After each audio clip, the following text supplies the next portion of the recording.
Hello, नमस्कार, आदाब, सत श्री अकाल और अस्सलाम वालेकुम। मैं मोहम्मद अहमद काज़मी लेकर आया हूँ आपका पसंदीदा कार्यक्रम आपके रूबरू।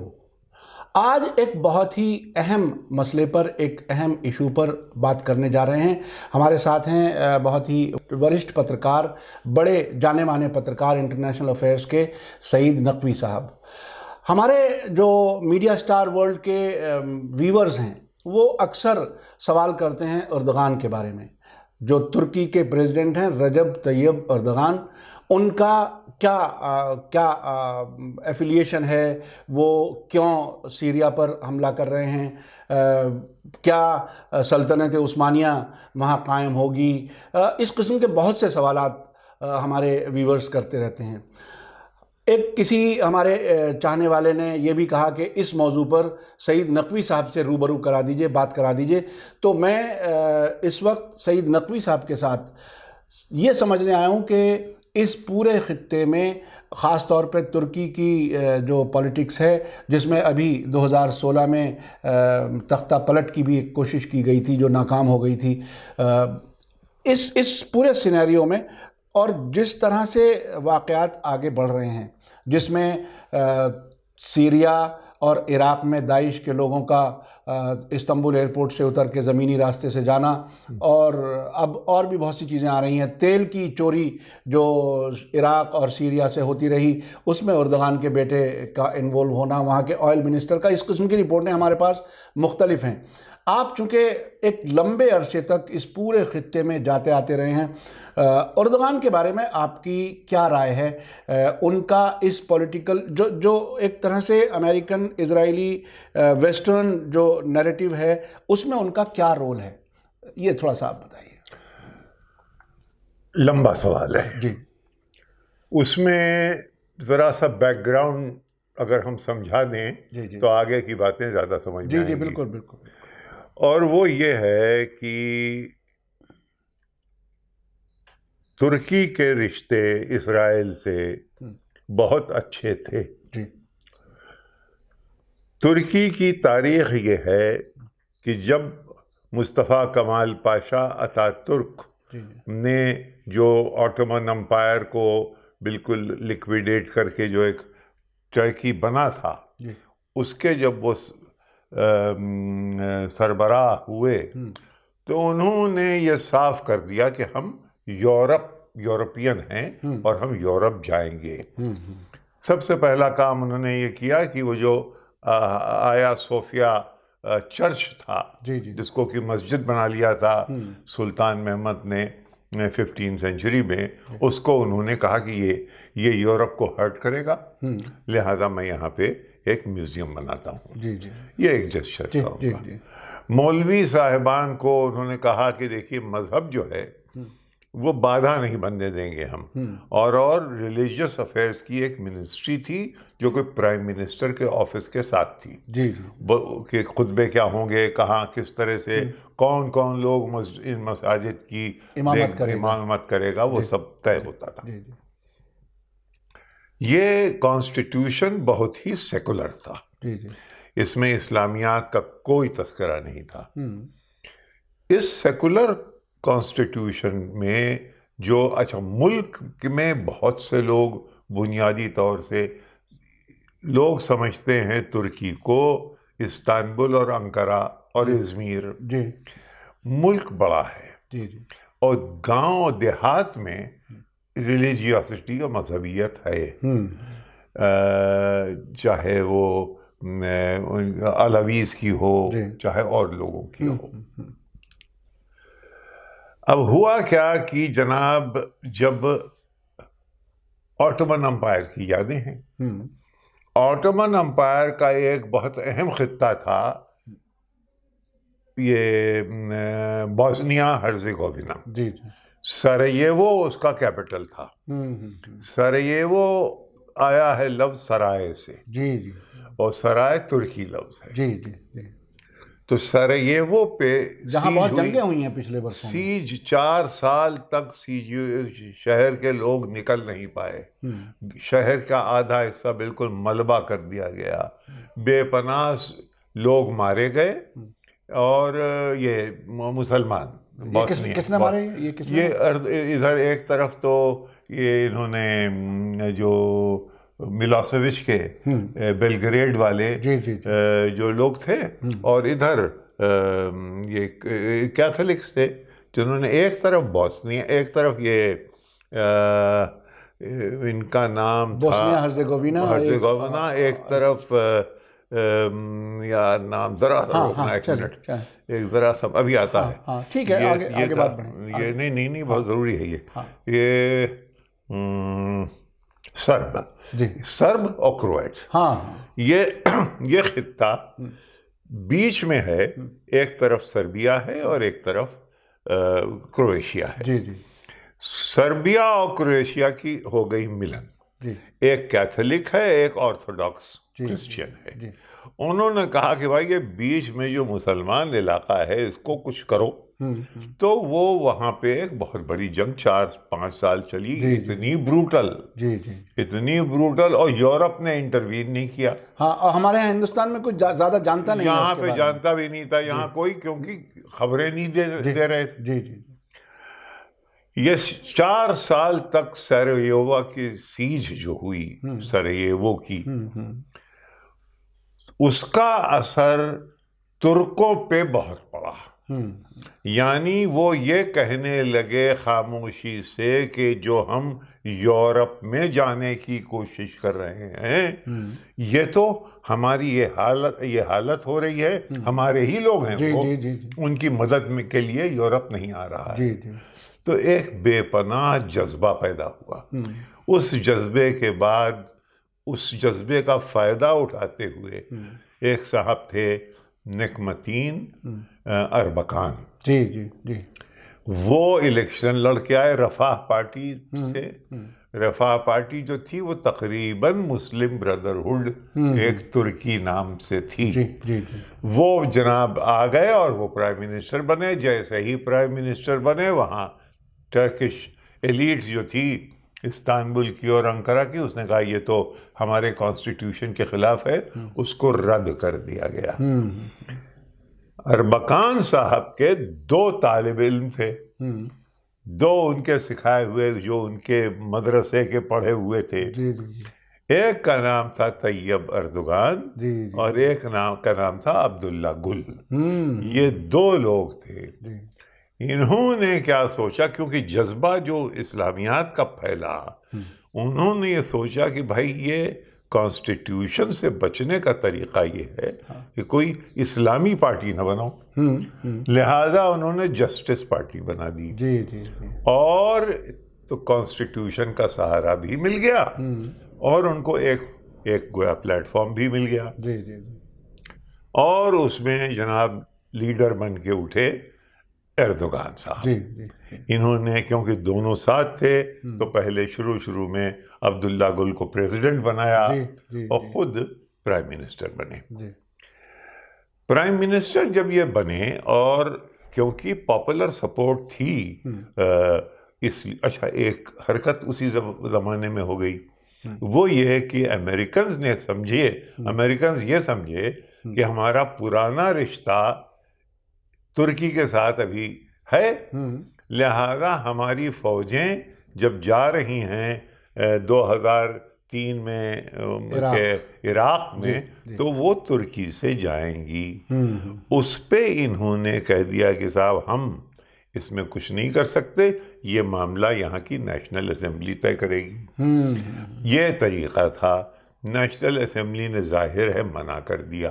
तो पहली दफे वेस्ट को ये लगा कि अब तुर्की उनका नहीं रहा। जी जी जी जी। इनके रिश्ते इसराइल से बहुत अच्छे थे। उसी जमाने में एक वो जहाज वहां गया था, आपको अगर याद हो। जी जी जी, फ्लोटिला जहाज गया था इनकी मदद करने के लिए, जो फलस्तीनियों की गजा जो उसके ऊपर जनाब अटैक कर दिया, और उस पे वो जहाज था तुर्की का। तो जो रिश्ते अच्छे थे वो खराब होना शुरू हो गए। अच्छा, देखा ये गया कि जब अमेरिका से और इसराइल से रिश्ते खराब होने लगे, तो इनकी पॉपुलैरिटी और बढ़ने लगी। हाँ, ये दोनों के, ये पार्टी जो पूरी थी जस्टिस पार्टी, ये बहुत पॉपुलर हो गई। हाँ। और इन्होंने फिर पॉलिसीज ऐसी बनाई। वेस्ट को एक और खलिश थी कि इकोनॉमीज यूरोप की बैठ रही थी, इनकी इकोनॉमी उठ रही थी। जी जी। और खासकर जो सबसे ज्यादा बुरी इकोनॉमी थी वो ग्रीस की थी। जी उसको मदर ऑफ वेस्टर्न सिविलाइजेशन कहते हैं। जी जी जी। अब ये यूरोप की आंख में ये दो चीजें खटक रही थी कि ये जो तुर्कों को उन्होंने एक बहुत बड़ा भूत वैसे बना रखा जी था जी जी। कि टर्क इज, जो कि बहुत ही ब्रूटल होता है। तो अब ये जब ग्रीस में ये होने लगा और ग्रीस में लोग भुखमरी पे आ गए, और ये तब ये एक मेरा दिमाग ये कहता है, मेरा यकीन कहता है कि फिर कहीं ना कहीं ये बात खटकी होगी कि अब इनको किस तरीके से इनकी जरा सी पतलून नीचे खींची जाए। जी जी। अब उसी वक्त जनाब अली 2011 में सीरिया हो गया। अब सीरिया हो गया तो आप और जनाब उसमें ये कि अब सीरिया के हिस्से हो जाएंगे। सीरिया में तेल भी है, दो वहाँ एक बड़ी स्कीम्स थी, नॉर्दर्न एक लाइन है और एक सदर्न लाइन है, वो सबकी दिलचस्पी उसमें आगे आगे पेश पेश, उसमें इजराइल पीछे दब के, सऊदी अरेबिया बहुत आगे, सर जिद में उस जुलाहे के अर्दोगान साहब भी, और जनाब सब ने वहाँ पे जनाब एक कोई दाइश वाइश तो बाद में आई है। जी जी। पहले वो कौन सा जमात अल नुसरा और अल-कायदा की तमाम वेरिएंट्स वो वहाँ पैदा हो गए। अब जब पैदा हुए तो इनके अर्दोगान साहब, अच्छा इनकी वहाँ का कॉन्स्टिट्यूशन ये कहता था कि 3 टर्म्स के बाद आप प्रेसिडेंट नहीं बन सकते। अब इन्होंने जब देखा कि इनका खेल खत्म हो रहा है तो उसको भी उन्होंने तूल देना चाहिए, और वो वेस्टर्न ब्लैंडिशमेंट्स जो थे कि अब आप देखिए कहाँ आप फंसे, आपने तो अपने मुल्क को संभाल लिया, अब ये इस पूरे खित्ते को संभालिए। और जनाब जो एक ऑटोमन अर्ज थी, अगर ब्रिटिश कॉमनवेल्थ अभी तक है तो ऑटोमन कॉमनवेल्थ क्यों नहीं हो सकती? ये नहीं, इधर ही से चोर से कहो चोरी करो और कोतवाल से कहो पकड़ लो। जी जी जी। तो ये अगर ब्रिटिश कॉमनवेल्थ चल रही है तो ऑटोमन कॉमनवेल्थ क्यों नहीं, और उसके सरबराह आप क्यों नहीं? यानी ये सल्तनत उस्मानिया का रिवाइवल का ख्वाब वेस्ट ने दिखाया। वेस्ट ने इनको दिखाया, से कहा कि आप ही तो डेमोक्रेट हैं। जी जी। आप इस पूरे इलाके में आप देख रहे हैं क्या हो रहा है, खून खराबा। तो इसमें डेमोक्रेसी आप ही ला सकते हैं। जी जी। तो उस वक्त तक वहाँ पे लिबिया में गज़ब हो गया था। और जनाब ये वहाँ लिबिया गए और लिबिया में ट्रिपोली की मेन स्क्वायर पे आपने वहाँ नमाज पढ़ी, तो गोया ये पेशे इमाम हो गए तमाम लोगों। ये ख्वाब इनके दिमाग में, और इन्होंने अपने खुफिया और अपने तमाम लोग और मदद और इमदाद उन लोगों को दी जाके बशार अल असद। और ये हो गया कि भाई पहले बहुत दोस्ती थी, बशार अल असद से बहुत दोस्ती थी, लेकिन जब ये जज्बा बढ़ा कि मैं सबका उस्मानिया खिलाफत उस्मानिया का मैं लीडर बन सकता हूँ, तब इनके नज़र में ये भी खटके, कहा कि बशार अल असद को भी गिराओ, और इसमें ये सऊदी अरेबिया क्यों ले, हम आगे, हम हैं बड़ा मुल्क, हमारी फौजें हैं, हम नेटो का हिस्सा हैं। तो इस तरह से ये इनका बैकग्राउंड है। फिर आप जानते ही हैं कि सीरिया की जंग कैसे कहाँ गई, और इन्होंने ये देखा कि अब उसमें लेने के देने भी हो रहे हैं, तो ये ज़रा सा खींचे। और लेकिन वेस्ट को और ये शौक़ हो गया कि भाई यहाँ पे जहाँ तेल की खाने हैं वहाँ पे वो कुर्दों को उन्होंने पाल रखा था कि कुर्द जो हैं वो हमारे हैं, तो इनकी देखभाल भी करेंगे। और बहाना क्या किया, हम यहाँ क्यों हैं? कभी कहते थे कि कुर्दों की मदद कर रहे हैं क्योंकि कुर्द दाइश से लड़ रहे हैं। जी जी जी। और था खेल ये हाँ। कि दाइश जो है वो तेल गायब करे हाँ, हाँ। और अपने आप को और मजबूत करे। जी जी जी तो ये दोगला खेल हो रहा था। हाँ और किसी हद तक उसमें ये मुलव्विस थे। हाँ। लेकिन फिर अब जो हालात हैं आप देख रहे जी हैं, जी अब उसमें फिर देखिए ये अमरीकी बहुत नाराज हैं ट्रंप से जी कि ट्रंप जो है वो जो अमेरिकन पावर है जी जी उसको कम कर रहे हैं।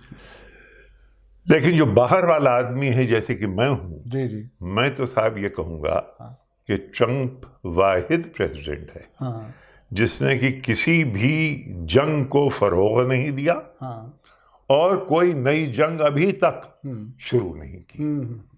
उस हद तक लेकिन यमन वाली जंग में तो वो सपोर्ट करते रहे।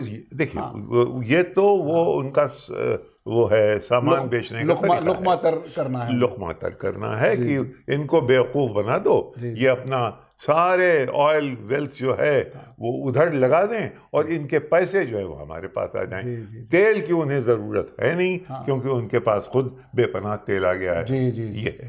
तो ये यमन में अमरीकी रोल जो है वो महज पैसा बनाना है कि भाई तुम लड़े रहो और पैसा हमको दिए जाओ।